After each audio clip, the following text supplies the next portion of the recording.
My topic today is to talk about human resources best practices in a recovering economy.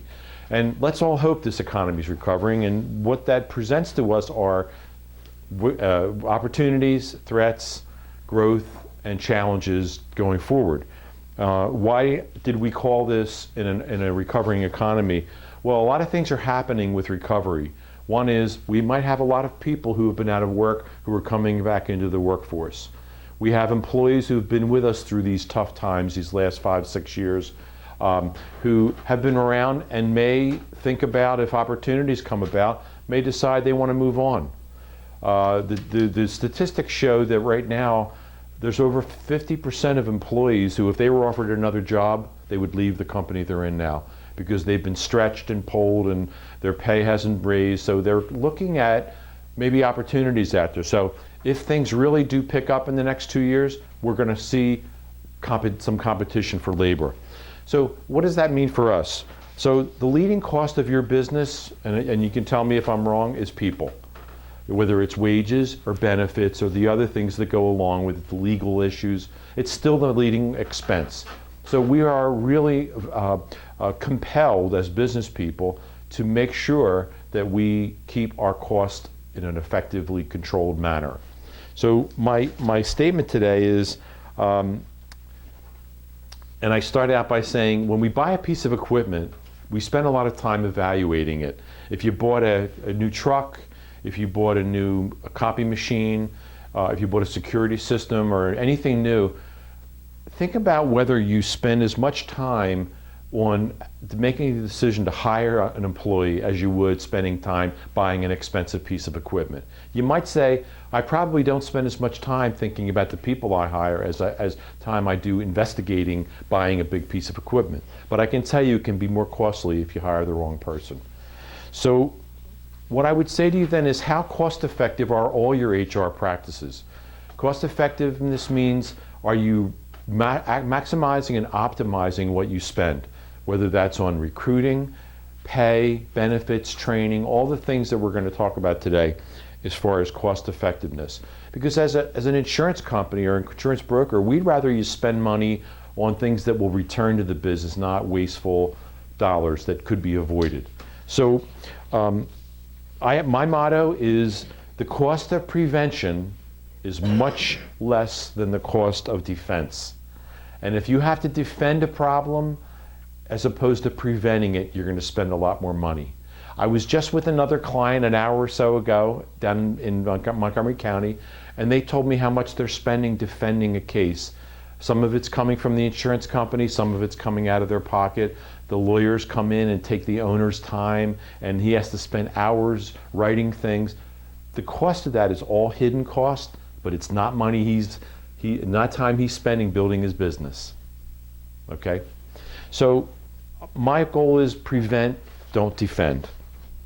So let's talk about symptoms of problems. So you might say, well, I don't have any problems. My human resources practices are great.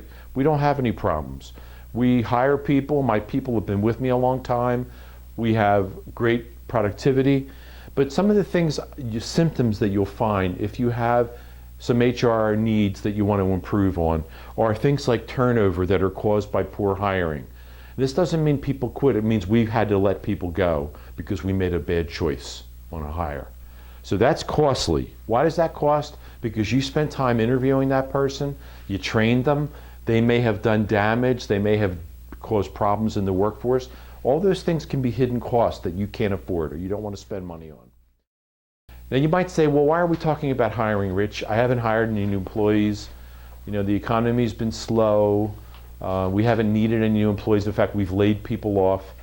Well, what happens if that turns around? What happens if all of a sudden you have the need to hire people? Now let me ask around the group, has anyone hired in the last year and the attendees? Have you had any new hires? Everybody's hired somebody. So we are bringing people on board. Remember, these are brand new people. We don't know them. We obviously went through a process to hire them. So let's talk about the hiring process. And my first questions will be, what's your talent pool? Where do you find people? What are your sourcing methods? A lot of clients will tell me, well, my employees tell me, well, I know this guy, he's my neighbor, or he's a friend, or he's my brother-in-law's, son. He's a great kid. Would you consider hiring him? Boy, doesn't that sound easy? Oh, good, a ready-made candidate. I can bring the person on. And what's the first thing we do when somebody recommends them? Put a halo on the person. We say, well, it's Joe's brother, or it's his friends from his church. He's got to be a good guy. So we tend to not be as careful as we would be if someone just walked in off the street. So that's a pitfall that you find. So think about where you find your employees. Some clients go on the internet and post their jobs there, on Monster or Career Builder. Others put them on associations. Maybe there's a way we can put them on professional associations, want ads or postings. Other folks use temporaries from an agency, and then we work them with us for 90 days, and we get a chance to feel them out. Those are all sourcing method. That's where you find your labor. So think about where you look. Then selection and interviewing. How do we select people? How do we say, yeah, that's a person for me? There's 3 candidates that come in today, and I'm going to pick from candidate A, B, and C. I'm going to sit down, I'm going to interview them. How well comfortable do you feel with your interviewing procedures? Another important thing is application forms, job descriptions. Do you have people complete an application form before you interview them? Very important. Because when we think about it, people have resumes, but whose document is the resume? That's the candidate's document. We want them completing our document because we want the information that we need to be able to determine if this person matches the skills and requirements of the job. I want to thank you. I'm Rich Holland from Tompkins Insurance. I'm an HR consultant, and I lead the HR consulting practice for our clients.